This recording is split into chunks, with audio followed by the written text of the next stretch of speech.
Everyone, आज सवाल हम ले रहे हैं हाइड्रोजन परमाणु के लिए बोर का मॉडल किस कारण से स्पेक्ट्रम में रेखाओं की व्याख्या कर पाता है।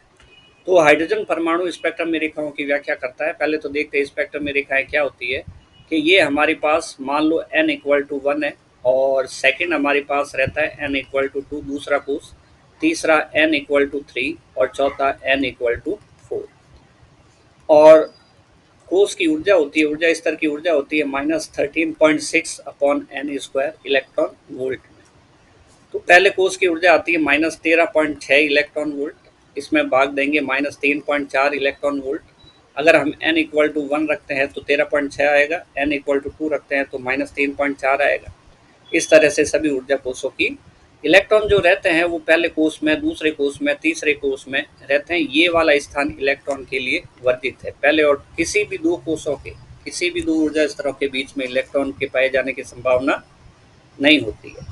अब स्पेक्ट्रम में रेखाएं कैसे बनती है ये देखते हैं। जब इलेक्ट्रॉन उत्तेजित अवस्था में होते हैं, परमाणु उत्तेजित अवस्था में होता है, इलेक्ट्रॉन उच्च ऊर्जा स्तर में होते हैं, तो इलेक्ट्रॉन या तो दूसरे कोष में होगा, या तीसरे में होगा, या चौथे में होगा, या और ऊपर होगा।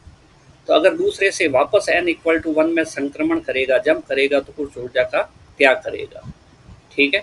अगर मान लो इलेक्ट्रॉन उच्च ऊर्जा स्तर से पहले में, दूसरे से पहले में करेंगे तो कुछ ऊर्जा का त्याग करेगा। ये अलग ऊर्जा होगी और ये अलग ऊर्जा होगी। हमने इसको डेल्टा E1 और डेल्टा E2 से रिप्रेजेंट किया है।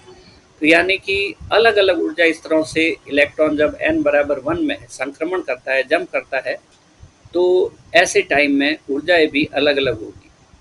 इन्हीं ऊर्जाओं से स्पेक्ट्रम में रेखाओं का निर्माण होता है। तो इस प्रकार अगर ये ऊर्जा स्तर विभाजित नहीं होते तो स्पेक्ट्रम में रेखाओं का निर्माण भी संभव नहीं था। तो स्पेक्ट्रम में रेखाओं का निर्माण करने के लिए विभिन्न ऊर्जा स्तरों की ऊर्जा इसका मुख्य कारण। तो ऊर्जा स्तरों का क्रमिक विभाजन बिल्कुल ठीक है। प्रकाश के वेग का यहाँ पे कोई चर्चा नहीं है, नाभिक के आकार की यहाँ पे कोई चर्चा नहीं है, इलेक्ट्रॉन के घनत्व की कोई बात नहीं करी गई है। ऊर्जा स्तर ही स्पेक्ट्रम में रेखाओं के निर्माण में मुख्य भूमिका निभाते हैं।